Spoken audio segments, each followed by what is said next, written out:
আমার মনে হয় বাংলাদেশের রাজশাহীর বাগমারার একটা সন্তান, আমাদের কুষ্টিয়া বিশ্ববিদ্যালয়ের বড় ভাই, ওনার নাম হচ্ছে আব্দুল জব্বার মণ্ডল। নাম শোনেননি আপনারা? যারা মিডিয়া জগতে আছেন তারা দেখেছেন। ঢাকার মতো জায়গায় একজন মানুষই পরিবর্তন করে ফেলেছে। সারা বাংলাদেশের 8 বিভাগে যদি এরকম 8 জন, 64 জেলায় যদি 64 জন আব্দুল জব্বার মণ্ডলের মতো সৎ, নীতিবান এবং ভয় ভীতিহীন মানুষ আমরা দিতে পারতাম, এই দেশটাও খাদ্যে ভেজাল দেওয়ার সাহস কেউ দেখাতো না। বিভিন্ন পণ্যের দাম নিজেদের মন মতো বসিয়ে 2000 টাকারটা 20,000 টাকা নেয়। এরকম শপিং মল নেই? এই শার্টের দাম, এই পাঞ্জাবির দাম 2000 টাকা। এখানে নিজেরা কম্পিউটার দিয়ে কাগজ তৈরি করে সিলমোহর বানিয়ে ওই জায়গায় আটকিয়ে দেয়, এটার দাম। আর একটা সৈন্য দিলেই কত, বলেন না কেন? মানুষ তাই করে। আপনি এটা বাইরে করে দেখেন। আমি ওখানে এই 9 দিন ছিলাম, একটা দিনও আমার কাশি হয়নি। আর এখানে এসেছি আজ কয়দিন, কাশি না আরো কত কিছু হচ্ছে। এই 9 দিনে আমার ওই জায়গায় একটা ঔষধের নাম বলা লাগেনি যে ভাই ঔষধ লাগবে। তো এখানে এসে ঔষধ ছাড়া চলতেই পারছি না। ধোলা বালি আর জার্ম যেভাবে খাদ্যে ভেজাল, টিকে আসি এই তো কত না।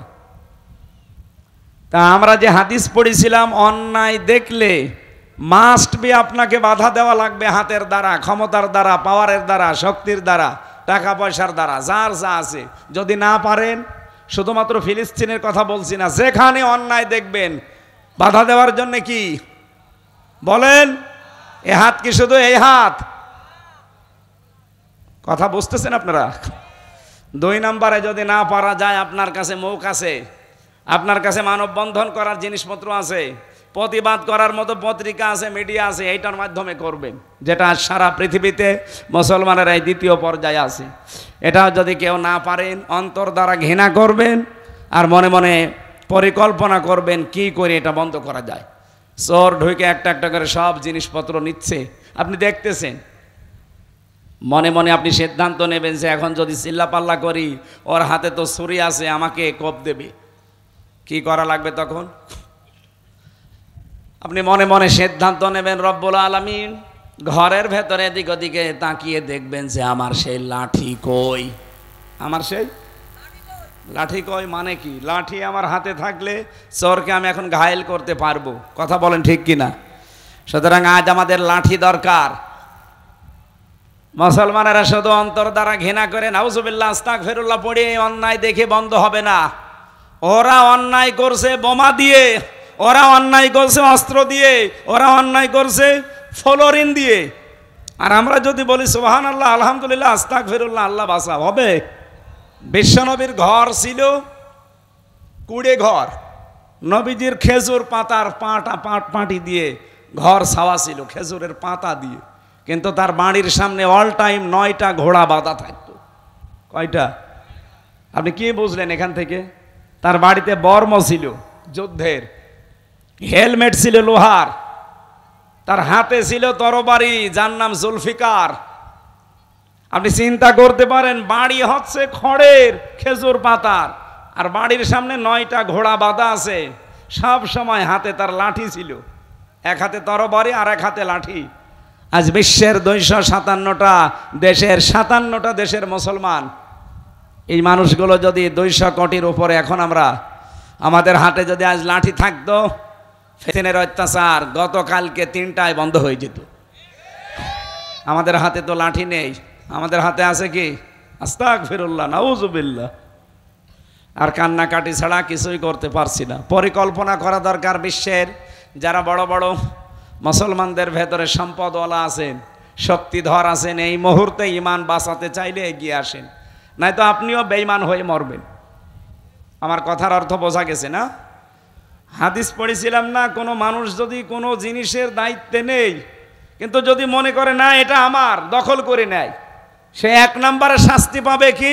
ফালাইসা মিন্না, সে নবীর উম্মত থেকে বের হয়ে যাবে। আগস্টের 5 তারিখের পর থেকে বাংলাদেশে বহু মানুষ বহু কিছু দখল করেছে যেটা তার নিজের না। না, সাতক্ষীরায় আরম্ভ হয়নি, সব হালাল। যেখানে যা পায় সব দখল করে। মনোজোর বাবার ঘাট, হাট, আর বাকিটা যে বর্ডার পর্যন্ত, বন্দর পর্যন্ত দখল করে নিয়েছে। এই যে যার সেখানে যা পেয়েছেন দখল করলেন, চিন্তা করতে পারেননি যে এখনই যদি মারা যায় আমি আর নবীর উম্মতের ভেতরে নেই। বলেন নবীর উম্মতের বাইরে গেলে হয় আপনি ইহুদি, নাই খ্রিস্টান, নাই মুশরিক, নাই বৌদ্ধ, এরকম 4,500 জাতি আছে। যে কোনো জাতি হিসাবে আপনার মরণ হবে, আপনি মুসলমান হয়ে নবীর উম্মত হয়ে মরতে পারবেন না। আমি বুঝতেছি না যে কোরআন কি বলে, ওয়াদাল্লাহুল্লাযীনা আমানু মিনকুম ওয়া আমিলুস সালিহাত লা ইস্তাখলিফান্নাহুম ফিল আরদ কামা ইস্তাখলাফাল্লাযীনা মিন ক্বাবলিহিম। সূরা নূরের 55 নম্বর আয়াত।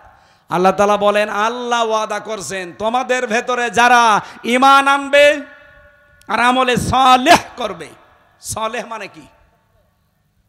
এখানে সালেহের ব্যাখ্যা হয়তো অনেকে নেক বলবে না। সালেহ মানে যোগ্য, শুধু নেক না, আপনাকে ঈমান আনার পরে যোগ্যতা সম্পন্ন হওয়া লাগবে। এই বাংলাদেশে এটা আমি সবচাইতে বেশি পেয়েছি জামাত, শিবির আর ছাত্রী সংস্থার ভেতরে। আপনি এখন চ্যালেঞ্জ দেন। অনেক মানুষ রাজনীতি করে আখের গোছানোর জন্য, খালি খাবো খাবো এই ধান্দায়। কিন্তু এই যাদের নাম বললাম এদের ভেতরে যদি এই চরিত্র পান, আপনি একটা দেখান, আমি এক্ষুনি তওবা করে চলে আসবো। আপনি রাগ না করে নিজের বাস্তবতায় মিলান। আপনাদের তো সাতক্ষীরার নিজে পরিচিত মাওলানা ইয়াসার রিয়াসাত আলী, আশা শুনি না, আমি নিজে গিয়েছিলাম। তার এক নাতি আমার সাথে পড়তো, এই যে আশরাফ ভাই, আমি সে মজ্জেম সাহেব, মজ্জেম, তার বাড়ি পর্যন্ত আমার মনে হয় এখনো মাটির বাড়ি আর টিনের বাড়ি। সে একজন এমপি, আর বাংলাদেশে এমপি পায় আমরা 620টা বাড়ি। আরে শয়তান, তোর বাড়ি লাগে কয়টা? হ্যাঁ, আমার একটা বাড়ি থেকে বাবার বাড়ি কুষ্টিয়া হালসা, নিজের বাড়ি কুষ্টিয়া শহরে। এই আমার চিন্তা হয় যে আমার তো ছেলে নেই, আমার 3টা মেয়ে, যা করব কামাই সব খাবে জামাই, ও সাথে আমি কামাই করে করব কি? তাই আমার ভয় হয়। আর ওই সন্তানদের, তাও তো আমার 3টা ছেলে আছে, জামাই তো অন্তত খাবে। আর ওদের ছেলে নেই, মেয়ে নেই, বাড়ি আছে 620টা, ওর খাবে কে? ওর চোখ বন্ধ হয়ে গেলে ওগুলো কুকুর শিগালে খাবে। কথা বলেন না কেন? আমার ভাইরা, এই জন্য সৎ এবং যোগ্য যারা, আবার খেয়াল করেন, ঈমান থাকা লাগবে এবং সৎ যোগ্য হওয়া লাগবে। তাহলে আল্লাহর ওয়াদা, জমিনের শাসন ক্ষমতা আল্লাহ তাদেরকে দেবেন। আল্লাহ এতটুকু শেষ করেননি। আল্লাহ বলেন, কামাস্তাখলাফাল্লাযীনা মিন ক্বাবলিহিম, লামে তাকিদ নুনে সাকিলা, গ্যারান্টি দিচ্ছি তোমাদের আগে যারা এই 2টা গুণ ছিল তাদেরকে আমি জমিনে শাসন ক্ষমতা দিয়েছিলাম। আল্লাহর ওয়াদা মিথ্যা হবে? আমরা যেহেতু দেখতে পাচ্ছি সামনে পরিবেশ তৈরি হচ্ছে, মাত্র 15 জন মানুষ চাইতো এই দেশে ইসলাম কায়েম হোক আগস্টের 5 তারিখের আগে। আর এখন এই যে এপ্রিলের 1 তারিখে জরিপ বের হয়েছিল আন্তর্জাতিকভাবে, বাংলাদেশে এখন 100 জনের 66 জন মানুষ বলছে আমরা ইসলাম চাই। অথচ 8 মাস আগে মাত্র 100 জনের 15 জন বলতো যে আমরা ইসলাম চাই। কয়জন বলেন বলেন? তার ভেতরে আশরাফ সাহেব একজন, মনে করেন হামজা একজন, এরকম মাত্র 100 জনের 15 জন। আর 8 মাসের ব্যবধানে এখন 100 জনের 66 জন মানুষ চাচ্ছে যে দেশে ইসলাম কায়েম হোক। হিন্দু পর্যন্ত, এই গোবিন্দ পরামানিক, এ কি মুসলমান না হিন্দু? এ কয়েকদিন আগে স্ট্যাটাস দিয়েছে, সংবাদ সম্মেলন করে বলিস, এমনকি লাইভ করে বলছে যে বাংলাদেশে যদি ইসলাম আসে আমরা অন্য জাতির লোকেরা সবচাইতে নিরাপদে থাকতে পারবো। সুতরাং সুযোগ কিন্তু আসতেছে। মা ওয়াদ্দাআকা রব্বুকা ওয়া মা ক্বালা, কোনো আফসোস নেই, কোনো চিন্তা নেই, কোনো টেনশন নেই। আল্লাহ আমাদের ছেড়েও দেয়নি, আমাদের ত্যাগও করেনি, এমনকি আমাদের ওপর আল্লাহ অসন্তুষ্ট না। পরীক্ষা তো আল্লাহ নেবেই। বিশ্ব নবীকে তাই 40 দিন পরীক্ষা নিয়েছিলেন। এই আয়াতটা নাজিল করার আগে ওহী বন্ধ ছিল কতদিন? 40 দিন। আপনজন যারা আছে তারা পর্যন্ত উল্টাপাল্টা কথা বলছিল, এমনকি নিজের চাচি আবুল আহাবের স্ত্রী ওই কথা বলেছে মোহাম্মদের কাছে যে শয়তান আসে, সেই শয়তান তাকে ত্যাগ করেছে। বলেন নাউজুবিল্লাহ। আজও বাংলাদেশের এই 15.5 বছর, এমনকি এই ফিলিস্তিনের দৃশ্য দেখে গতকাল তাসলিমা নাসরিন, এই কোলাঙ্গার মহিলা, কাল স্ট্যাটাস দিয়েছে, কোথায় তোদের আল্লাহ? ফিলিস্তিনে যা হয়ে গেল, আল্লাহ যদি থাকতো তে কিছু করতো। এরকম কোলাঙ্গার গুলো দেখে দেখে আশ্রয় দেয় এই মুশরিকরা। এই বাংলাদেশের যারা ইসলামের, যারা মানবতার যারা ক্ষতি করে, তাদেরকে ওরা আশ্রয় দেয়। আপনি তাকান, তাসলিমা নাসরিনের মতো এই দুশ্চরিত্র, এই মানুষ নামে কলঙ্ক, আল্লাহকে ভুল ধরে, বিশ্বাসও করে না। এই শয়তানকে দুনিয়ার কেউ নিতে রাজি না। গণহত্যার সাথে জড়িত হাসিনা পৃথিবীর কোনো রাষ্ট্র নিতে রাজি না, অথচ দাদা নিয়ে বসে আছে। আমি কি বেশি বলছি? এই জন্য আল্লাহর ঘোষণা হচ্ছে, আমাদের কোনো হতাশা নেই। মা ওয়াদ্দাকা রব্বুকা ওয়া মা ক্বালা, হে নবী আপনি আফসোস করবেন না, আমি আপনাকে ছেড়ে দেইনি। দুইটা কসম দিয়ে আল্লাহ আয়াতটা শুরু করেছেন, ওয়াদ-দুহা ওয়াল-লাইলি ইযা সাজা, দিনের মধ্য দিনের আলোর কসম। সকালের কসম দিলেন না, বিকালের কসম দিলেন না। আল্লাহ একেবারে যখন সূর্য মাথার উপরে, যখন পৃথিবী একেবারে ফুল আলোকিত হয়ে যায়, এই সময়টার কসম দিলেন কেন? হে নবী আপনার জীবনে অনেক হতাশা ছিল, আমি দেখেছি আপনি পর্যন্ত 40 দিন ভারাক্রান্ত হয়ে গিয়েছিলেন। আর ওরা আপনাকে বিভিন্ন রকমের কথা বলতে বলতে একেবারে নাজেহাল করে ফেলেছে, নিজের আপন চাচি পর্যন্ত। আপনার কোনো দুঃখ নেই, এই হতাশা থাকবে না। একেবারে দিনের মধ্য দিন যখন সূর্য মাথার উপরে, এই সময়ের কসম দিলাম। অল-লাইলি ইযা সাজা, রাতের কসম দিলাম কেন? এতদিন যারা আনন্দ করেছে, রাতের আধারের মতো তাদের জীবনে অন্ধকার নেমে আসবে। আপনি দেখেছেন না, এই দেশে যারা অবৈধভাবে সুখে ছিল, তাদের জীবনে কোনোদিন আমরা কল্পনাও করি নাই যে সময় পাল্টাতে পারে। আল্লাহ পাক এমন অন্ধকার ঢেলে দিয়েছেন, 5 মিনিট সময় চেয়েছে তাও পাইনি। এমনকি এত পেয়াদা, পাইক পেয়াদা, এত লোকজন, এত খাদেম, যাওয়ার সময় একটা লোকও সাথে পাইনি। কথা বলেন না কেন? কি হতাশা নেমে এসেছিল জীবনে। আমি যাওয়ার আগের দৃশ্য দেখেছি, চোখ মুছতেছি। আমি মনে হয় ওই দিনই তার জীবনে প্রথম চোখে পানি দেখলাম। এর আগে যতই কান্নার নাটক করুক, জীবনে কান্দেনি, খালি আন্দাজে মনোরুমাল দিয়ে চোখ মুছেছে। কান্না করেছে ওই আগস্টের 5 তারিখে, যেদিন বিদায় নেবে ওই দিন। এর নাম সাজা। এর নাম কি? অল-লাইলি ইযা সাজা। শুধু তাকে উদ্দেশ্য করে আল্লাহ বলেননি ওই জামানায়, এটা কিয়ামত পর্যন্ত থাকবে। আর আমরা যারা আছি কিয়ামত পর্যন্ত আয়াত থেকে আশার সঞ্চার জাগাবো। মা ওয়াদ্দাকা রব্বুকা ওয়া মা ক্বালা ওয়ালাল আখিরাতু খায়রুল লাকা মিনাল উলা। হে নবী আপনার আগের চাইতে পরে ভালো। এতদিন যাই হয়েছে হয়েছে, বিশ্বের মুসলমানেরা কোনো চিন্তা নেই। ইহুদিরা যে মানুষগুলোকে মেরে ফেলেছে, এরা শুধু মারা যায়নি, এরা শাহাদত বরণ করেছে। আর শাহাদত যারা বরণ করে ওরা কিন্তু মারা যায় না। কি? ওয়ালা তাহসাবান্নাল্লাযীনা কুতিলু ফি সাবিলিল্লাহি আমওয়াতা বাল আহইয়াউন ইনদা রাব্বিহিম ইউরযাকুন। আল্লাহ বলেন, যারা শাহাদত বরণ করে এদেরকে তোমরা মৃত বলবা না, এমনকি ধারণাও করবা না। সূরা বাকারার 154 নম্বর আয়াতে পাবেন, ওয়ালা তাকুলু লিমা ইউকতালু ফি সাবিলিল্লাহি আমওয়াত। আর সূরা আলে ইমরানের 169 নম্বর আয়াতে পাবেন, ওয়ালা তাহসাবান্নাল্লাযীনা কুতিলু। মুখে তো বলাই যাবে না, ধারণাও করা যাবে না যে মরে গেছে। যারা শহীদ হয়, মুখ দিয়ে আপনি কখনো বলবেন না যে মরে গেছে, ধারণাও করবেন না মরে গেছে। আল্লাহ বলেন বাল আহইয়া, তারা জীবিত। কে বলছেন? আরো জোরে বলেন, ইনদা রাব্বিহিম ইউরযাকুন। শুধু জীবিত না, তারা তার রবের কাছে রিজিক পাচ্ছে। সুবহানাল্লাহ বলতে পারেন নাই? সুতরাং 2024-এ 2732 জন মানুষ শহীদ হয়েছে। কি? এবং ফিলিস্তিনে, এই গুজরাটে, বিশ্বে বিভিন্ন জায়গায় আজ মানুষ, মুসলমানরা যারা বিনা কারণে মারা যাচ্ছে বিধর্মীদের হাতে, এমনি মারা যাচ্ছে না, এরা শহীদ হচ্ছে। আর শহীদ হলে কি মরে? বলেন বলেন। ওই যে ওই বাচ্চাটা বলছিল না যে আমাকে মেরে ফেলেন, আমি শুনেছি জান্নাতে নাকি খাবারের কোনো অভাব নেই। এজন্য যারা শহীদ হচ্ছে এ মানুষগুলো সৌভাগ্যশালী। আর যাকে তাকে আল্লাহ শাহাদতের মরণ দেয়ও না। যার ইমানটা আল্লাহর পছন্দ হয়, যার কর্মজীবন প্র্যাকটিস এবং অ্যাক্টিভিটিস প্র্যাকটিক্যাল লাইফ আল্লাহর কাছে ভালো লেগে যায়, তখন তাকে এমনিতেই মরণ না দিয়ে শাহাদতের মরণ দেয়। তার প্রমাণ আল্লামা সাইদি 13 বছরের ভেতরে তো মরল না। এ জালেমের হাতে আল্লাহ তাকে শাহাদতের মরণ দেবে।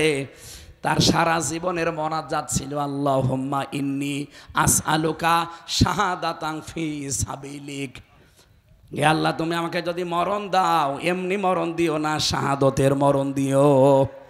ওনাকে যে শহীদ করা হয়েছে এটা এখন দিন যত যাচ্ছে প্রকাশ পাচ্ছে। কথা বলেন ঠিক কিনা? এই জন্য শাহাদতের মরণ যারা পাবেন, আমি শহীদ জিয়ার জন্য দোয়া করি। কারণ এই লোকটার নাম শুনলেই মানুষ বলে শহীদ। কি আপনি দেখেন তো, বঙ্গবন্ধু শেখ মুজিবুর রহমান, ওনাকে মানুষ মেরে ফেলেছে। শহীদ জিয়াউর রহমান, ওনাকেও মানুষ মেরে ফেলেছে। একজনের নাম শুনলে মানুষ বলে শহীদ, আর একজনের নাম শুনলে কোনোদিন শহীদ শুনেছেন? কোনোদিন কোনো মানুষকে বলে যে শহীদ বঙ্গবন্ধু? না, আমি শুনিনি।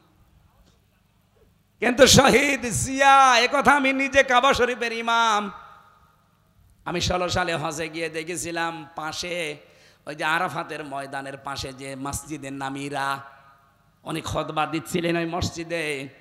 ওই সময় শহীদ জিয়াউর রহমানের নাম ধরে দোয়া করে ডাক দিয়ে আরবিতে বলছিলেন, রব্বুল আলামিন শহীদ জিয়াউর রহমানকে জান্নাতের সুউচ্চ মাকাম দান করো, তার আরশের নিচে তাকে তুমি ছায়া দাও। চিন্তা করলাম এই কথা বললো কেন?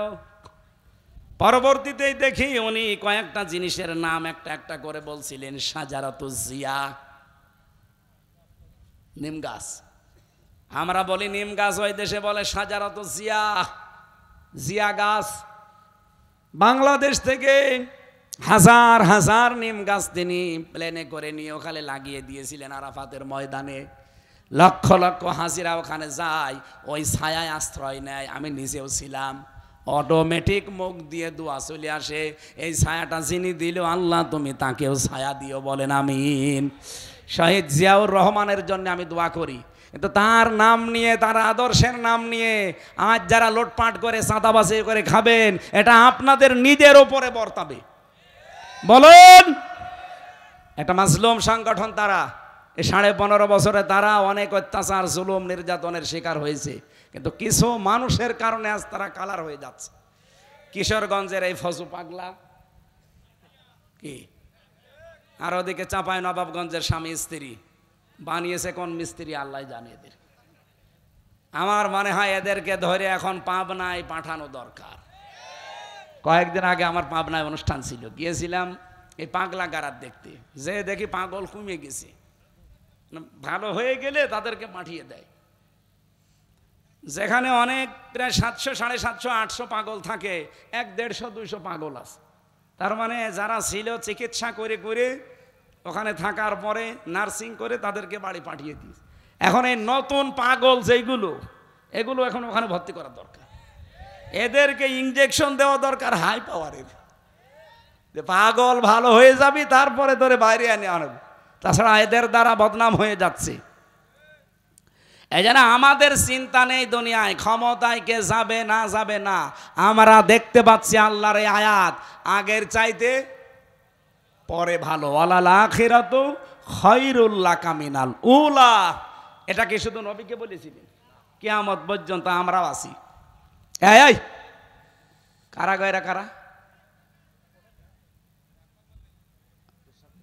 পোশাক পায়খানা ছাড়া বাইরে যেতে পারবেন না। অনেকে আবার জয় মোবাইলে স্ট্যাটাস দেয়, মেসেজ লেখে, হুজুর বিড়ি খাওয়া কি? যদি বলি যে হারাম না হারামের কাছাকাছি, তখন হাসে। ও মনে করে যে এটাই অত বেশি অসুবিধা নেই, আমি 2-1টা খাই। পৃথিবীতে একটা মাত্র খাবার যার গায়ে লেখা থাকে যে আমাকে খেলে ক্যান্সার হবে। কি হবে? এরপরও অনেকে বিড়ি খায় না। সাতক্ষীরা এসব নেই? এ জেলায়ও বিড়িখোর আছে। কারা কারা বিড়ি খান হাত তোলেন তো দেখি। মুরব্বী একবারে 2 হাত তুলেছে, তার মানে ও ডবল বিড়ি খায়। না, এটা ছেড়ে দেওয়া লাগবে ভাই। আমার মনে হয় যারা নেশা করে, শুধু বিড়ি না, বিভিন্ন নেশা দ্রব্য যারা ভক্ষণ করে, এই দোষ শুধু তাদের না, এ দোষ তাদের বউদেরও। ও বউদেরও দোষ আছে। ও থাকতে দেয় কোন কারণে কাছে? মা বোন যারা এসেছেন, আপনার স্বামী যদি কোনো নেশা খায়, সে বিড়ি হোক, সিগারেট হোক, আর বাকিগুলোর নাম বললাম না, ওই শয়তানরে কাছে থাকতে দেবেন না। বলবো তোর বিছানা আলাদা করে দিলাম, যতদিন ওইটা না ছাড়বে কাছে থাকতে পারবি না, এমনি টাইট হয়ে যাবে।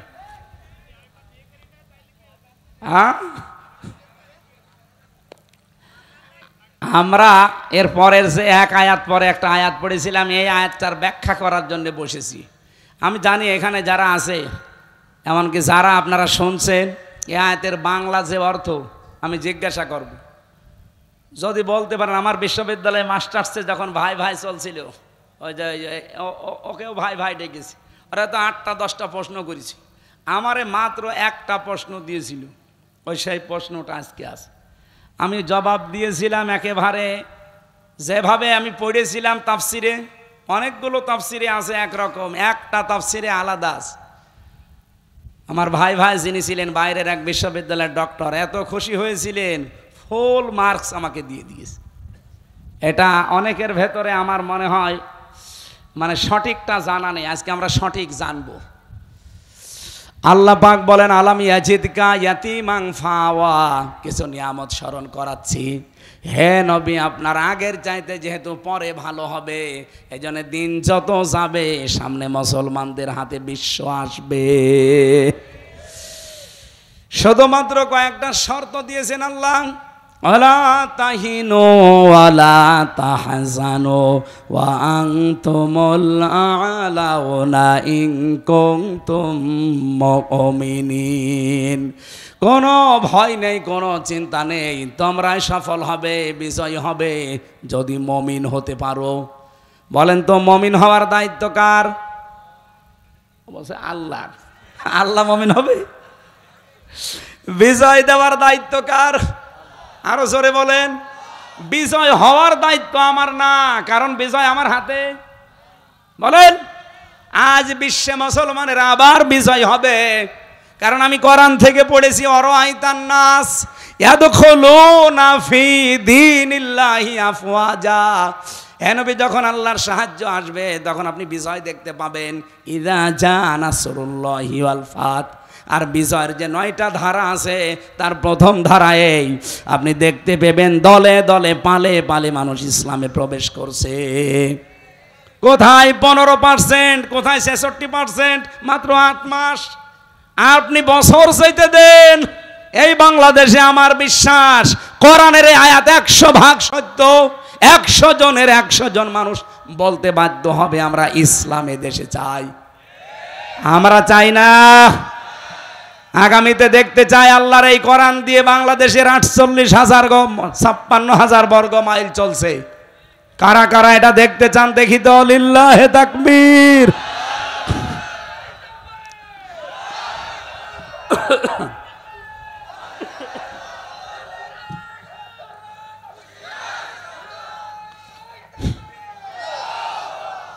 আমার ভাইরা এবার একটু খেয়াল করেন, আল্লাহ নবীজিকে স্মরণ করাচ্ছেন।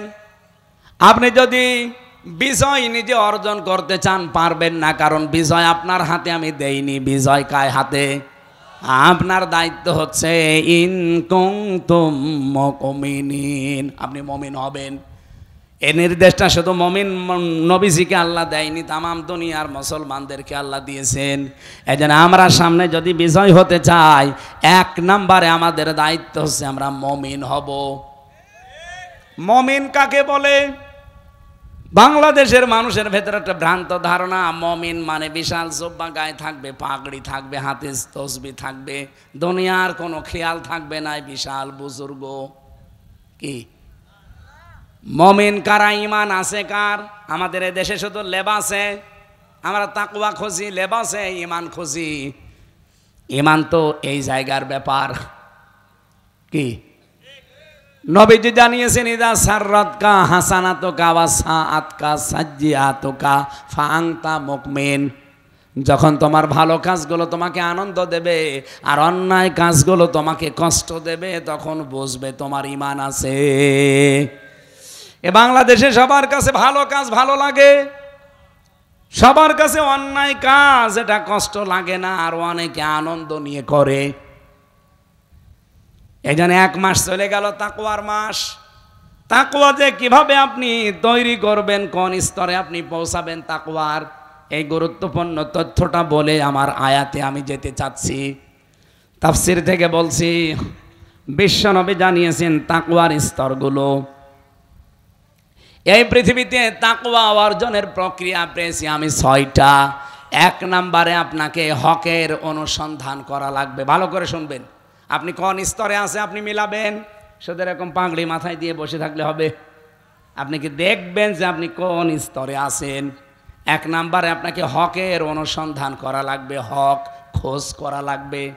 আমাদের জাতির পিতা হযরত ইব্রাহিম তিনি কিন্তু হক খোঁজ করেছিলেন। কি প্রথমে তারকাতে গেছেন, বলেছেন এইটাই আমার রব। যখন ডুবে গেছে বলছেন না। যখন চন্দ্র দেখলেন বললেন এইটা আমার রব। যখন ডুবে গেছে বলছে না। যখন সূর্য দেখলেন বলতে এইটা আমার রব, হাজা আকবার, এটা আমার বড় রব। যখন ওইটাও ডুবে গেছে বলছে না, ইন্নী ওয়াজ্জাহতু ওয়াজহিয়া লিল্লাযী ফাতারাস সামাওয়াতি ওয়াল আরদা হানিফা ওয়া মা আনা মিনাল মুশরিকিন। আমার চেহারা আমি ঘুরিয়ে দিলাম ওই রবের দিকে যিনি আসমান আর জমিনের উদ্ভাবক। আমি মানুষ দেখানোর জন্য ঘুরি নাই, আন্দাজেও ঘুরি নাই, ঘুরেছি হানিফা, একনিষ্ঠভাবে। ওমা আনা মিনাল মুশরিকিন, আর আমি মুশরিক না। জোরে বলেন সুবহানাল্লাহ। বাংলার সাতক্ষীরার মুসলমানেরা, আমাদের জাতির পিতা ইব্রাহিম নবী তিনি হক অনুসন্ধান করে খুঁজে খুঁজে পেয়েছিলেন।